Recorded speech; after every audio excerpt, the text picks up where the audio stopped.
They say that after 70, life finally settles down, but sometimes it doesn't.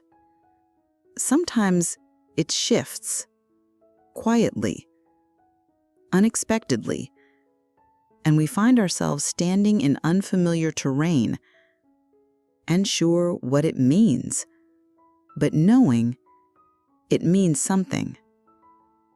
Hello, I'm Dr. Laura.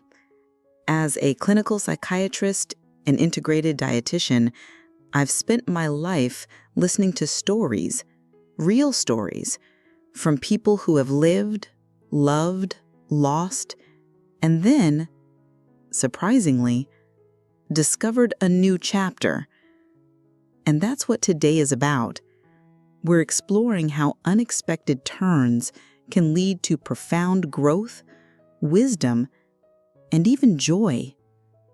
Because after 70, life doesn't ask us to stop. It asks us to live differently, with intention, with curiosity, and with grace. And joining me today is someone who brings that idea to life. Please welcome Mr. James Walker. He's a retired school teacher, a lover of stories, and someone who's embraced change with remarkable courage and clarity. Thank you, Dr. Laura. It's an honor to be here. You know, when I first retired, I thought life was supposed to slow down, to become quieter, simpler. But in truth, it became something else entirely. More reflective, yes, but also unexpectedly rich. James, that word, rich, carries so much weight when spoken by someone who's lived through change. I want to start by asking, was there a moment for you, a specific turning point, when the unfamiliar began to feel less daunting? Yes, it was the week after my wife passed away. I just turned 73, and suddenly the rhythm I knew was gone. I remember walking into the kitchen, making tea like I always did. But the silence, that particular silence, was heavier than I'd ever known. I stood there with the kettle in hand and thought, what now? And I didn't have an answer. So I started small. I opened up old photo albums, read letters we'd kept in drawers. That turned into journaling, and that led me to a local writing group. Once a week, I'd sit in a circle with others and tell stories. Not perfect ones, just real ones. And that circle gave me something to look forward to, something that helped me honor her memory without becoming frozen by it. That is a powerful moment. And I think many watching today will recognize themselves in that image, holding the kettle, standing in the quiet, searching for purpose in a day that suddenly feels unfamiliar. And that's where the invitation lies, doesn't it? In those small choices, the decision to join a writing group, to open the photo album, to face the unknown, not with fear, but with quiet curiosity. Exactly. And once I stepped into that space, other things began unfolding. I reconnected with old friends. I started taking morning walks, just me and the birds. No headphones, no rush.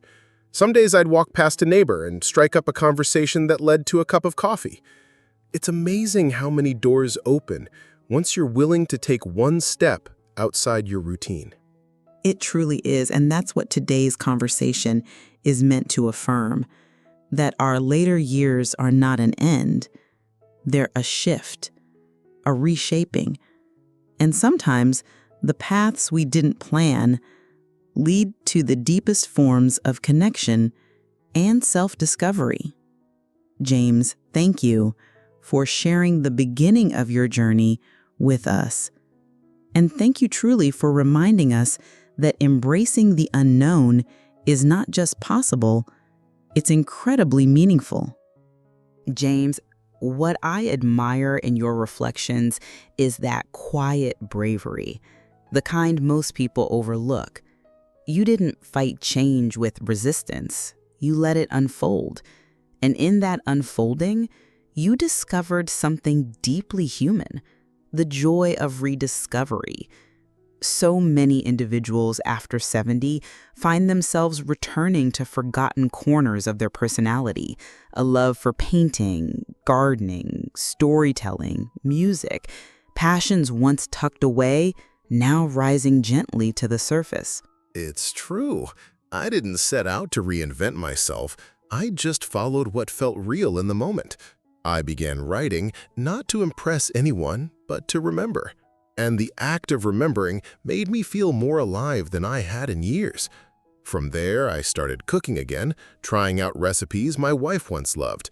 I even joined a small community group that meets once a month for historical trivia night. Sounds silly, but it's become a highlight. We laugh, we share stories, and honestly, we feel seen. Feeling seen. That's something many elders crave, but rarely admit. We often get lost in the assumption that this chapter is about slowing down, not showing up. But I found that seniors who embrace new hobbies, explore different spaces, and try things for the sheer joy of them, they come alive in remarkable ways. I worked with a woman recently who started volunteering at an animal shelter at 78. She said that for the first time in years, she felt needed. That simple act, petting a nervous puppy, sharing kindness, it reawakened her. There's something about connection, even in unfamiliar places, that brings us back to ourselves. One day I walked into a cafe where I'd never been, sat down, ordered tea. A man in his 80s asked to share my table. He was carrying a chessboard. We played one round, then another. Now we meet there every Thursday.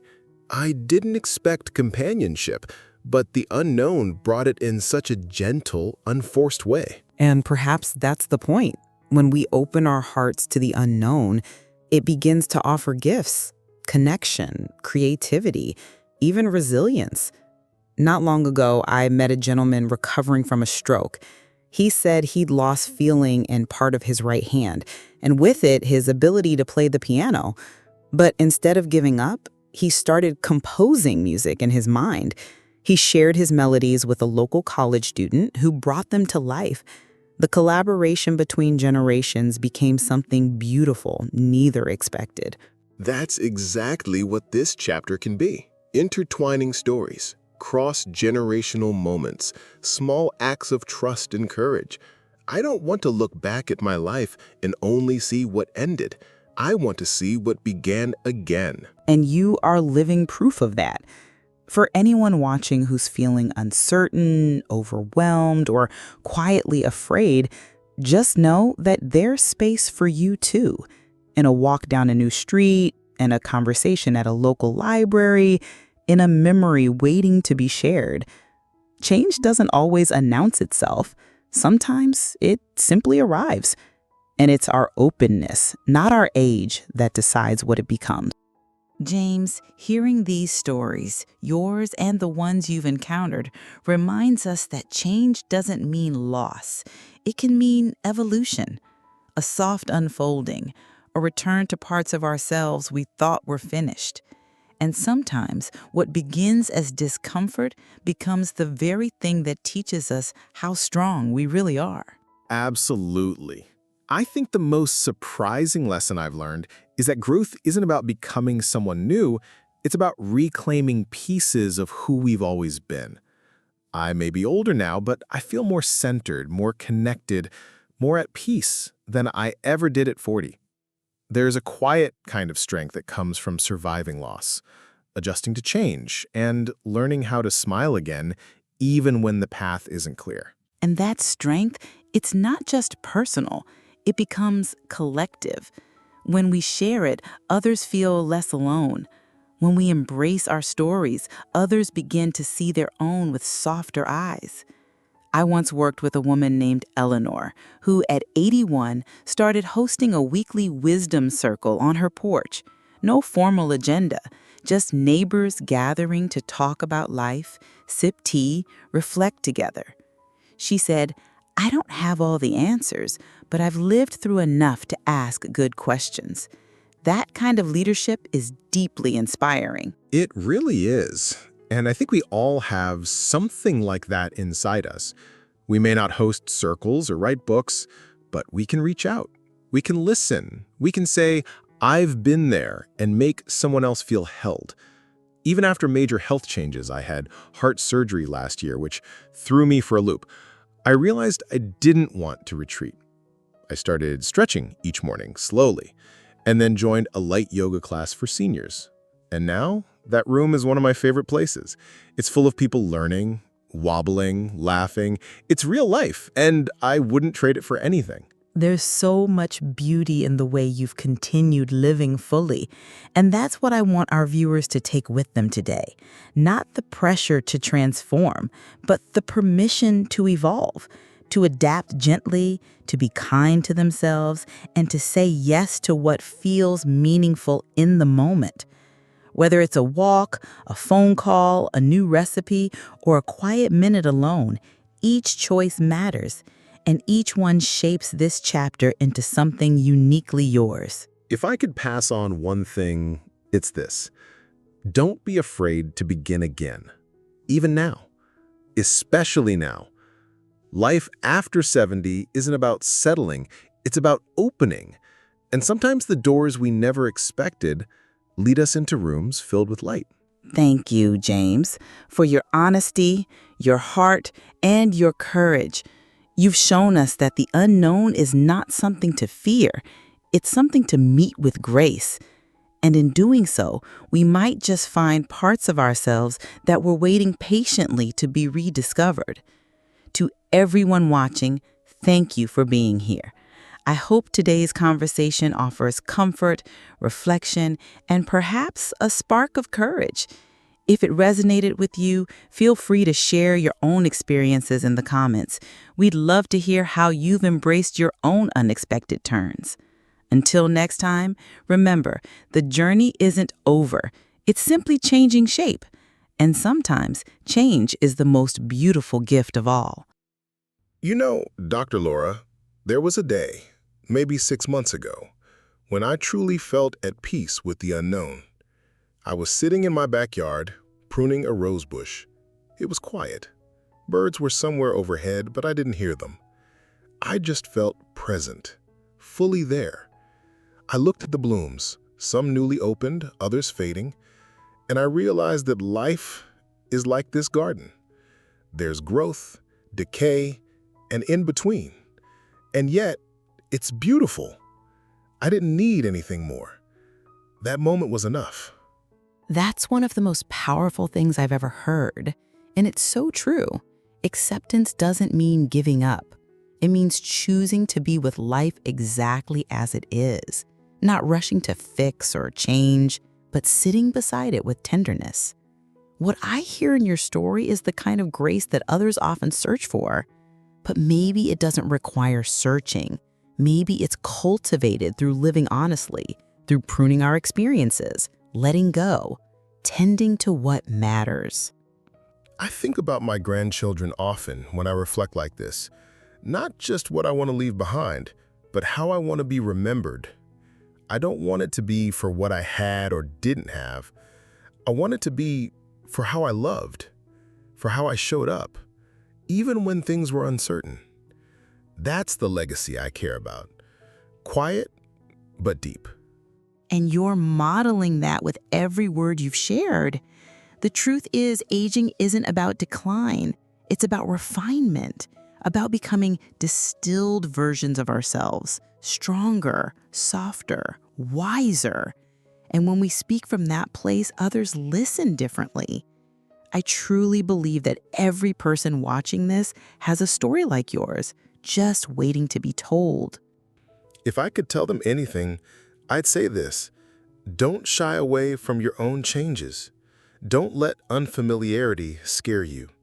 It won't always be easy, and sometimes it'll feel lonely. But within those shifts are the most profound discoveries.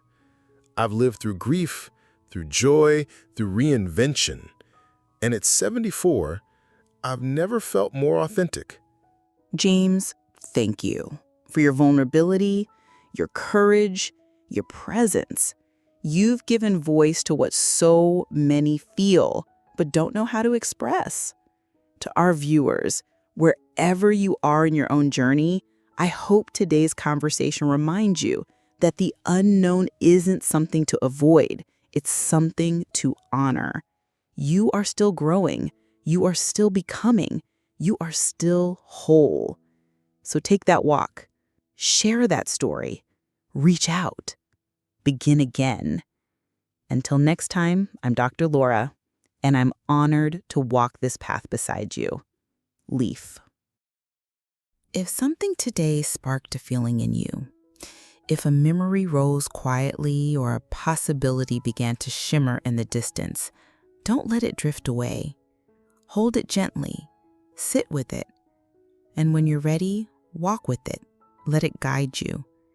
Because this journey, this beautiful, unpredictable, deeply human journey, isn't meant to be traveled alone. It's made richer when shared, when voiced, when felt in community.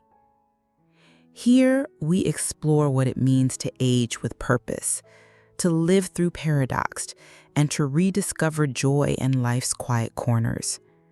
If anything in today's conversation whispered something meaningful to you, we invite you to join us, to be part of this unfolding path, to grow with us, reflect with us, and speak your own truth aloud. Share this space with someone who may need it. Let them know they're not alone. And if it feels right, leave a note, a thought, a story. We're listening. Like, subscribe. Let's make this journey visible to others who may be quietly searching for it. This is the Elderly Paradox, and we're so glad you're here.